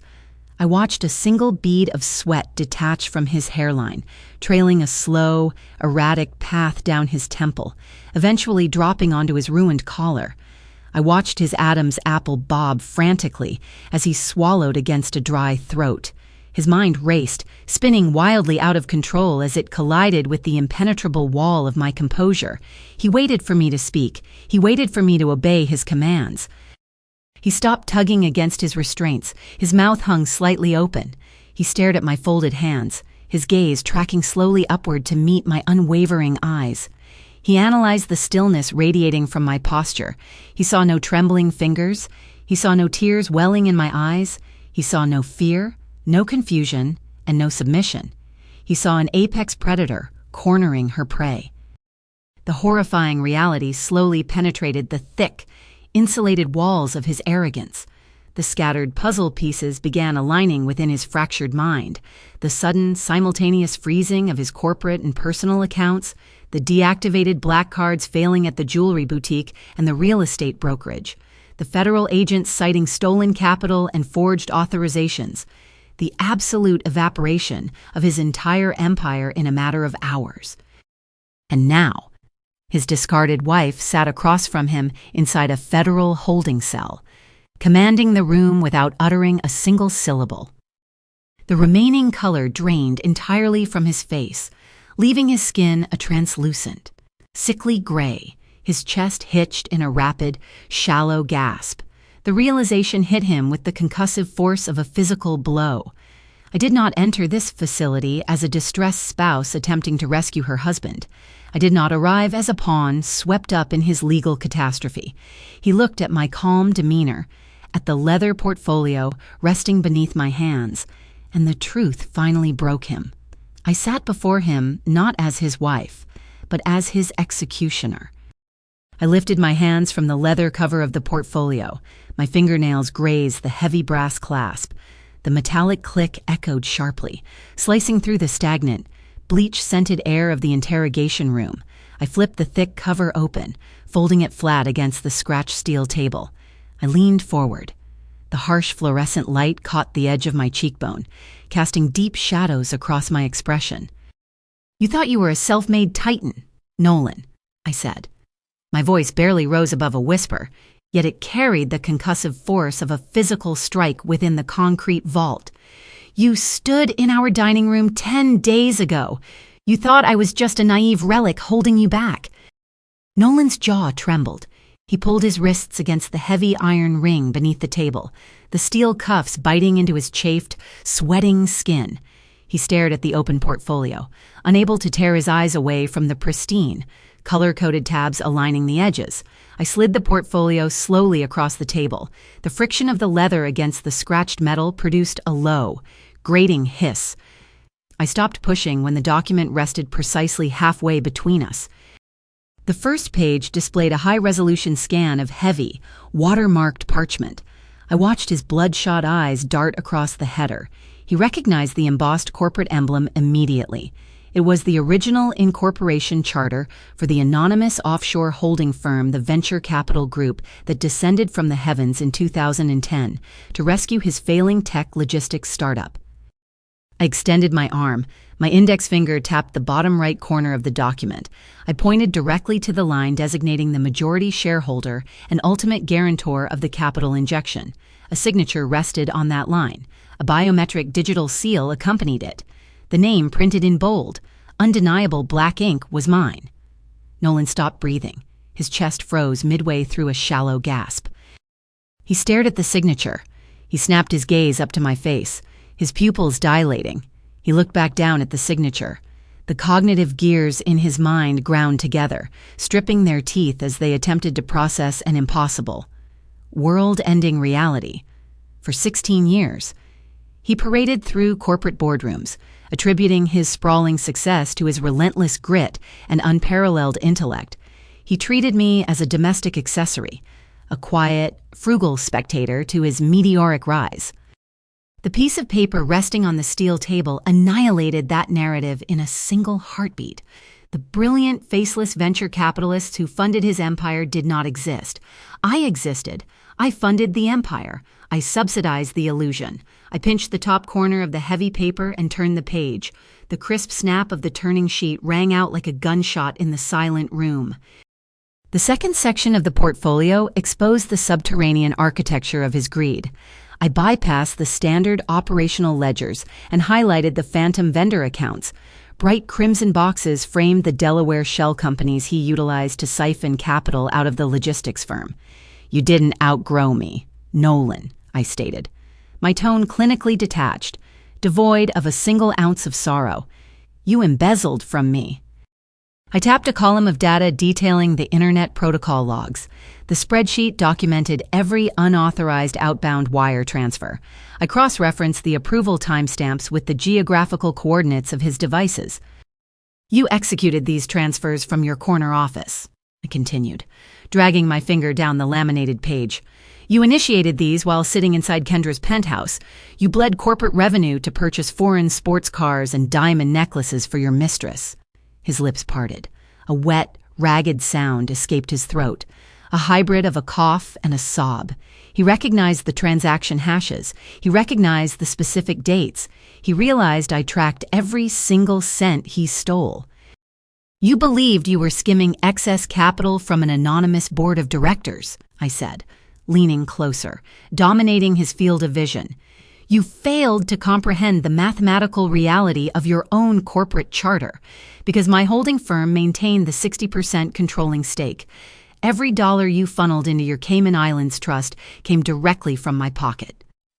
I turned the page one final time.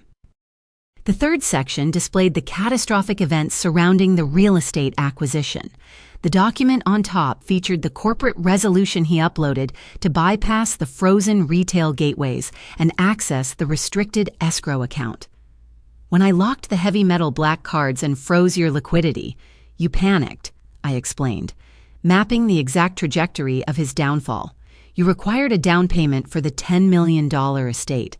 Instead of accepting defeat, you bypassed the system. I pointed to the bottom of the page. The forged digital authorization glared back at him.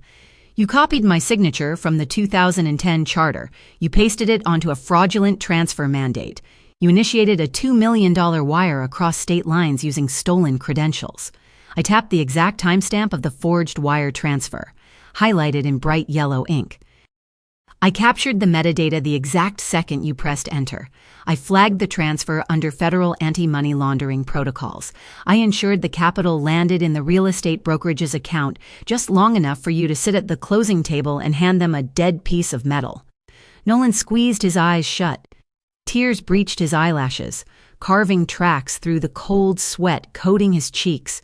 He shook his head in short, violent jerks, attempting to reject the insurmountable data.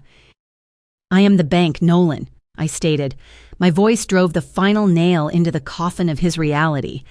Every dollar you spent, every black card you swiped, was anchored entirely by my capital, and you left a digital footprint so massive, so undeniably reckless, that the Securities and Exchange Commission is currently liquidating your entire company.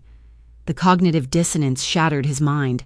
The fragmented pieces of his identity collided and collapsed inward. He stared at the irrefutable data spanning the scratched metal table. He evaluated his opponent. He, a logistics manager who barely understood the back-end routing of his own payroll system, attempted to execute a sophisticated financial heist against a director of cyber forensics. He attempted to outsmart a woman who spent decades constructing impenetrable digital fortresses for international banking syndicates. The sheer, breathtaking absurdity of his arrogance crashed over him like a rogue wave. He weaponized a water pistol against a battleship. He handed divorce papers to the sole architect of his universe, demanding she surrender the keys to a kingdom she owned outright. His shoulders collapsed, his spine curved forward, bowing under the crushing weight of impending federal imprisonment. The bespoke Navy suit wrinkled around his deflating frame, no longer a symbol of power, but a costume worn by a fraudulent clown. He pressed his forehead against the cold steel of the table, burying his face in his chained hands. He wept.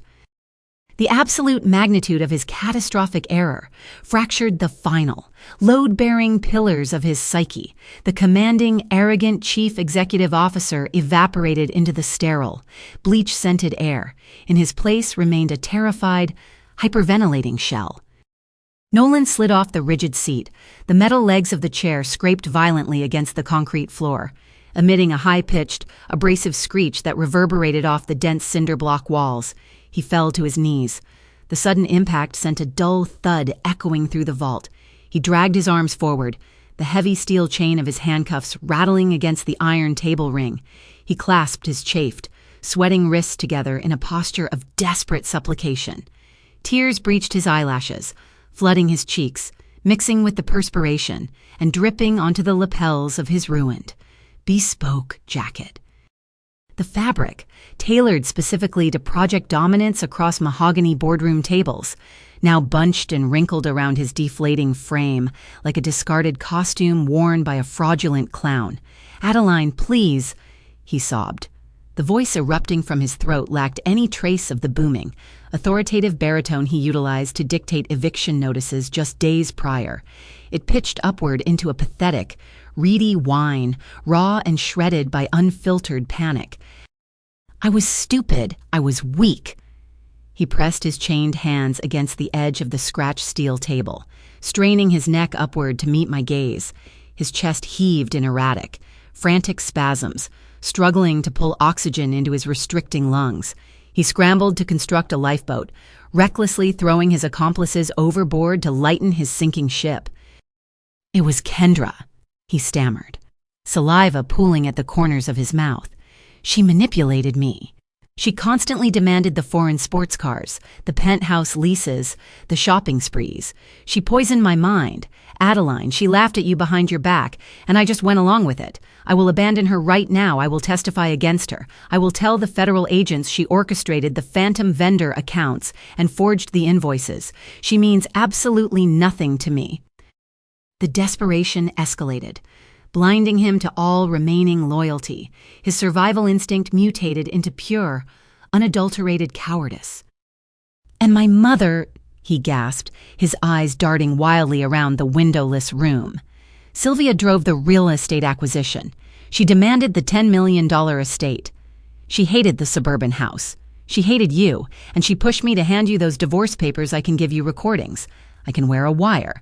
I will testify against her in federal court. I will tell the prosecutors she forced me to forge the escrow authorization to secure her social status. I will give them whatever they want, whoever they want. If you just pull the charges..." He thrashed against the table ring, the steel cuffs cutting deeper into his flesh, drawing thin lines of crimson. "You possess the clearances," he pleaded, his voice cracking. "You are the director of cyber forensics. You can log into the federal grid. You can erase the transfer hashes. You can delete the offshore routing data. Tell them you authorized the wire transfer. Tell them the digital signature was legitimate. I will sign the logistics firm back to you. I will transfer the Cayman Islands Trust. We can reset everything." He entirely forgot the irrefutable data resting on the table, proving I already owned the company and controlled the capital. He bargained with ghost assets, attempting to purchase his freedom using the exact currency he stole from his captor. He begged for a digital miracle, unable to accept that the architect of his empire had permanently severed the foundation. I sat perfectly still on the rigid metal chair. I did not shift my weight. I did not lean forward to comfort him, nor did I recoil in disgust. I maintained a posture of absolute, unyielding stillness. I looked down at the writhing, sobbing mass of tailored wool and shattered ego. I analyzed his breakdown with the identical, clinical detachment I utilized to audit his fraudulent invoices. I observed the frantic dilation of his pupils, the erratic pulse beating visibly against the side of his neck, and the desperate, clutching movements of his chained hands. I searched my internal emotional registry for a fragment of pity, a residual spark of the devotion that sustained our 16-year illusion. The registry returned a flat. Zero output. I felt absolutely nothing. The man groveling on the concrete floor possessed no connection to me. He existed merely as a neutralized threat, a closed audit, a finalized ledger. I placed my palms flat against the steel table. I pushed my chair back, the metal legs gliding smoothly across the linoleum, and stood up. I smoothed a microscopic crease from the fabric of my charcoal trousers. I looked down at his tear-streaked face. "Striking a defenseless creature is a coward's tactic," I said softly. My voice drifted down to him, calm and chillingly level, cutting through his frantic babbling. "I will not yell at you, Nolan. I will not list your failures, demand apologies, or entertain your delusions of negotiation." I reached out, pinched the cover of the forensic portfolio, and closed it. I lifted the leather-bound document, tucking it securely under my arm. "I simply canceled your funding." I looked into his wide, terrified eyes one final time. "You built your own guillotine." I turned my back on his kneeling form. I did not offer a parting glance. I walked toward the heavy steel door, my heels striking the floor in a steady, measured cadence. Behind me, the silence of the room shattered completely. Nolan unleashed a visceral, guttural wail. It was the sound of a man plummeting into a bottomless abyss, the desperate symphony of a fraud realizing he faced a lifetime of inescapable poverty and federal imprisonment. He realized his corporate title, his bespoke suits, and his arrogant posturing could not shield him from the concrete walls of a federal penitentiary. The wails bounced off the cinder-block walls, chasing me across the room. I reached the door, raised my hand, and knocked twice against the reinforced glass window. The deadbolt engaged from the outside, sliding back with a heavy metallic clack. The door swung open, spilling the bright, bustling light of the federal precinct into the dim interrogation vault. I stepped across the threshold, leaving him chained in the dark, and walked out into the corridor. The heavy steel door slammed shut behind me, severing the echoing wails of a broken man. I walked down the bright corridor of the federal precinct, my heels tapping a steady, metallic rhythm against the polished linoleum. The legal execution commenced immediately, proceeding with a terrifying, unyielding velocity. Within 48 hours, the logistical empire Nolan constructed atop my hidden capital collapsed entirely. Federal agents swarmed the corporate headquarters in a coordinated, sweeping raid. They bypassed the polished reception desk, marching directly into the glass-walled executive suites. Armed regulators confiscated server racks, ripped hard drives from their bays, and secured the filing cabinets with heavy steel padlocks. The Securities and Exchange Commission initiated an immediate, aggressive liquidation of the firm to recover the embezzled corporate funds. The moving trucks arrived before the end of the week, hauling away the mahogany desks, the imported leather chairs, and the framed logistical awards Nolan proudly displayed. The panicked employees packed their personal belongings into cardboard boxes, escorted out of the building by security personnel. The company simply ceased to exist. It was erased from the commercial registry, reduced to a chaotic crime scene, a catastrophic casualty of executive fraud. Nolan never saw the outside of a holding cell again. The presiding federal judge denied his bail request during the preliminary arraignment, citing the sheer magnitude of the $2 million forged wire transfer and his demonstrated capacity for international capital flight. His trial concluded rapidly, suffocated beneath the mountain of irrefutable digital evidence I compiled. I sat in the back row of the federal courtroom during his final sentencing hearing. The mahogany paneling and the heavy silence of the judicial chamber offered a stark contrast to the noisy, arrogant country clubs he previously frequented. Nolan stood before the judge, stripped of his bespoke suits and silk ties. He wore an oversized, standard-issue beige jumpsuit. The bright fabric washed out his complexion, highlighting the deep, dark circles bruised beneath his eyes. His shoulders slumped, his hair thinned and grayed significantly under the severe stress of continuous confinement. The judge struck the wooden gavel, the sharp crack cutting through the room, delivering a sentence of 15 years in a maximum security federal penitentiary for massive wire fraud and corporate embezzlement. Nolan did not protest. He did not turn to scan the gallery for support. He simply lowered his head, staring blankly at the scarred wooden defense table. The bailiffs stepped forward, securing his wrists in heavy steel chains.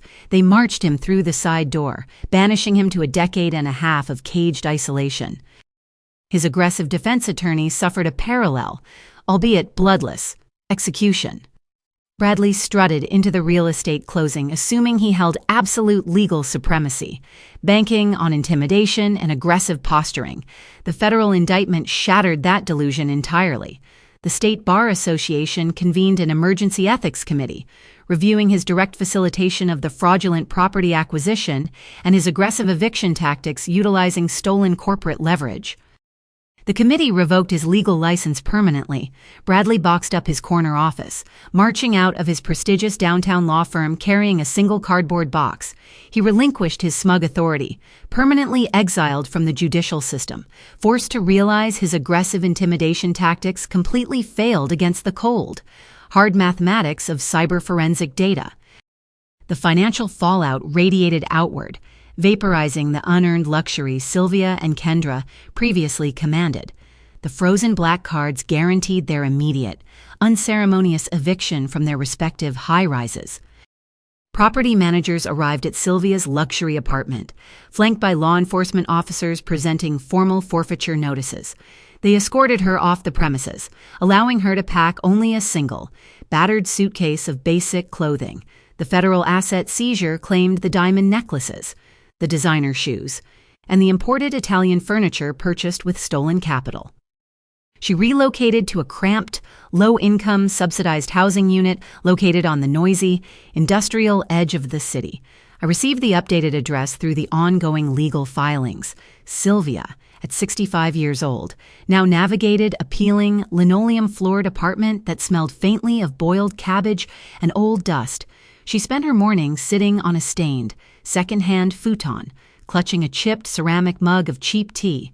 She listened to the relentless, metallic screech of the elevated train tracks outside her single, iron-barred window. She cornered her exhausted neighbors in the narrow, dimly lit hallways, bitterly complaining about her lost status.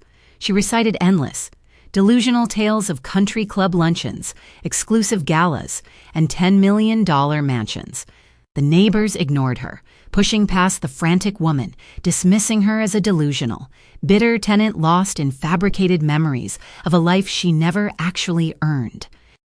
Kendra experienced a similarly spectacular descent.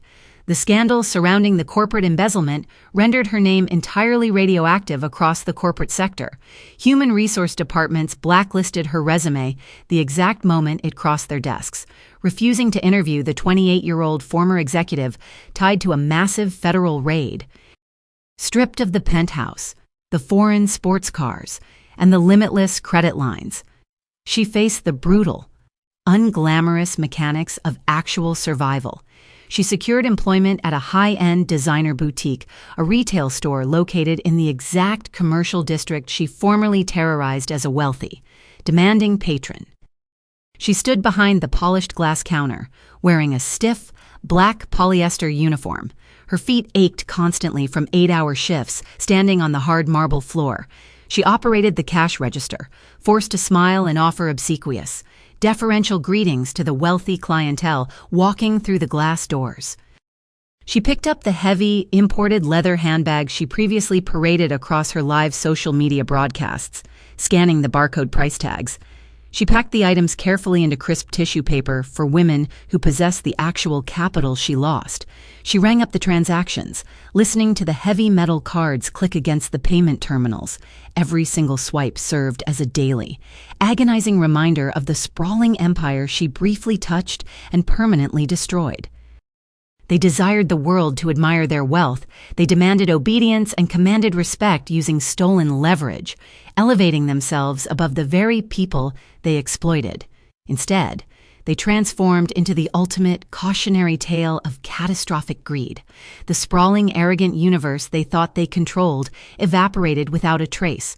The digital locks I engaged erased their power from existence, leaving them standing entirely alone in the wreckage of their own toxic arrogance. They possessed absolutely nothing but the crushing, inescapable reality of the consequences they engineered. 6 months later, I stood on the expansive wraparound balcony of my new penthouse, resting my forearms against the cool, tempered glass railing.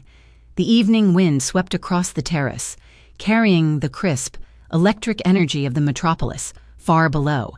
The city sprawling out before me ignited in a vibrant grid of gold and crimson light, a labyrinth of commerce and ambition.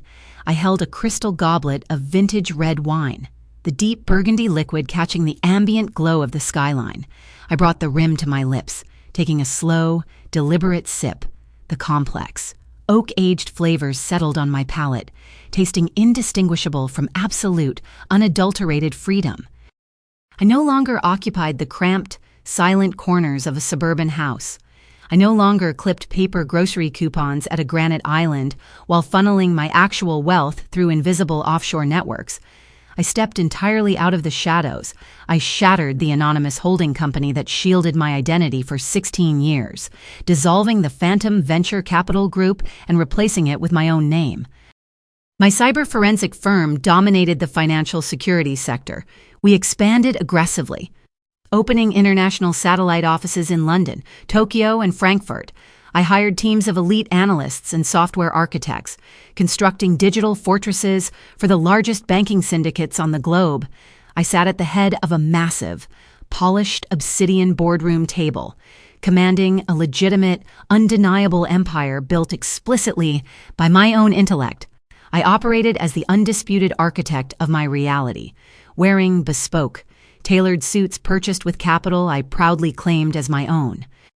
I gazed down at the creeping headlights of the traffic navigating the avenues, allowing the profound weight of the past 16 years to finally wash away. The harrowing journey of escaping a narcissistic spouse and dismantling his toxic, parasitic ecosystem illuminates a vital, unshakable truth. True power is never borrowed, and it can never be stolen. For over a decade and a half, I dimmed my own brilliant light to protect a fragile, insecure ego. I believed that by shrinking my presence, by lowering my voice, and by hiding my capabilities, I could purchase loyalty and secure a stable foundation.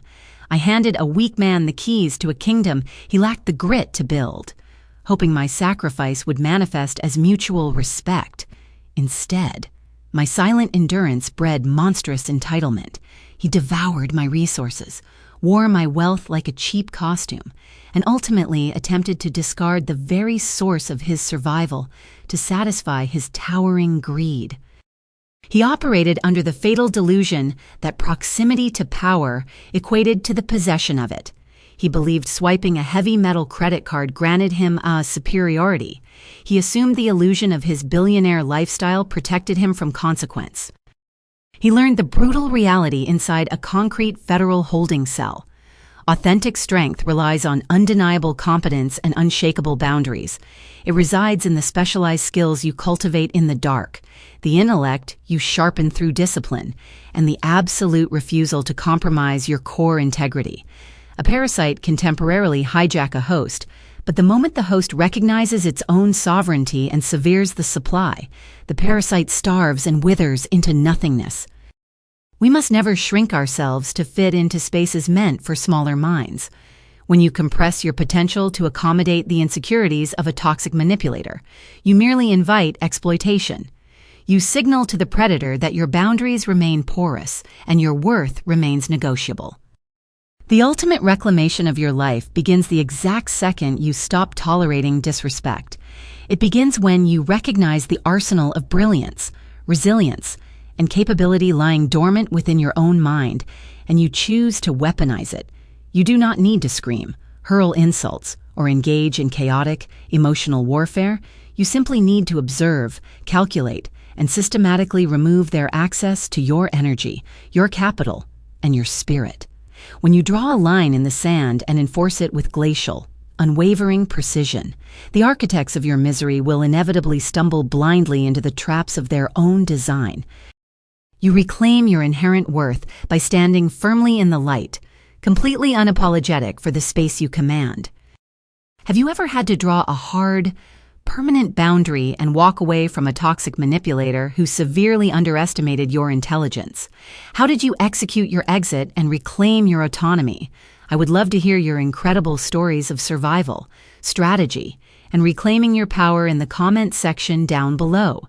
Your experiences carry immense weight, and your vindication might serve as the exact blueprint someone else needs to finally break free from their own invisible cage.